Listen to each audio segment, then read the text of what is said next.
Hey guys, it's Brandon Webb with Homestar Financial and the lovely as always. Mary Webb, Nest Realty. How's it going, guys? This is What's Next with the Webbs. Episode 2. Our around town question and answer session. Yes. One of the things that we get asked a lot is earnest money and due diligence. What is it? How's it work? What's the difference? What's the difference? Yeah. I will jump right into it and go straight for the jugular. Mary, what is the difference between earnest money and due diligence? I like how you said you're going to jump into it and then put it on me to explain the difference. Yep. I take credit for things and then do nothing about it. Yeah, no, it's totally fine. So let's kind of play it out like it's a scenario. Okay. So I'm going to be buying your house. Okay. Okay, fantastic. It's a really nice house. It's a super nice house. And so let's say your house, you're selling it to me for $100,000. Okay. And it's nicer than that, but okay. Stop it. And so I'm going to offer up $1,000 in due diligence and $4,000 in earnest money. Okay? That sounds good. All right. So $1,000 in due diligence, that check is going to be written directly to you as the seller. I now have $1,000 in my pocket. Yeah, you can spend it, do whatever you want with it. The earnest money, that $4,000, is going to be held by an escrow agent or the attorney's office or real estate office, however. It's going to be held by a third party, okay?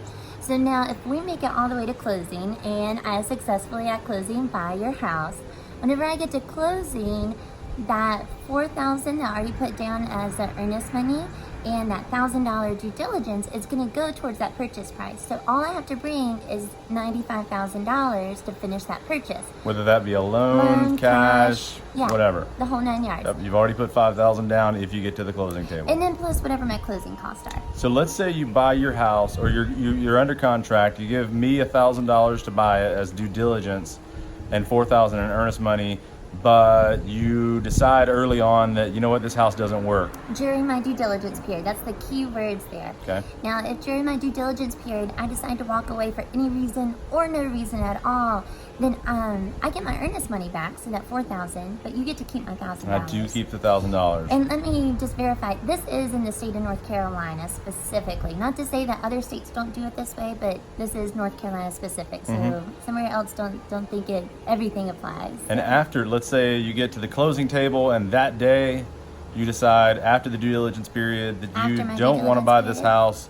I've got my $1,000, but who gets that earnest money? So if it's after my due diligence period and I decide to walk away, you get my earnest money. Yes. I'm going shopping. So the state of North Carolina, I think they did it mainly to kind of help protect sellers, help buyers stay committed to go through the process. And make it to where people weren't just putting in offers with nothing on it, with no skin in the game. Yeah, but kind of give it that reasonable, where it's very flexible.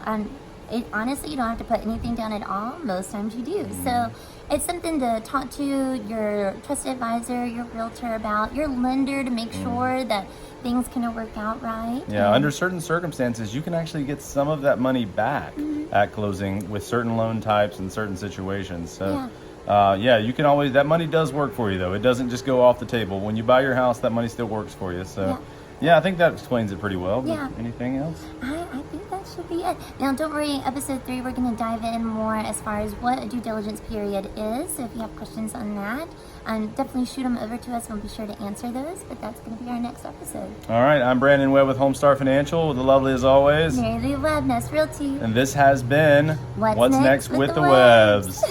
Bye, guys.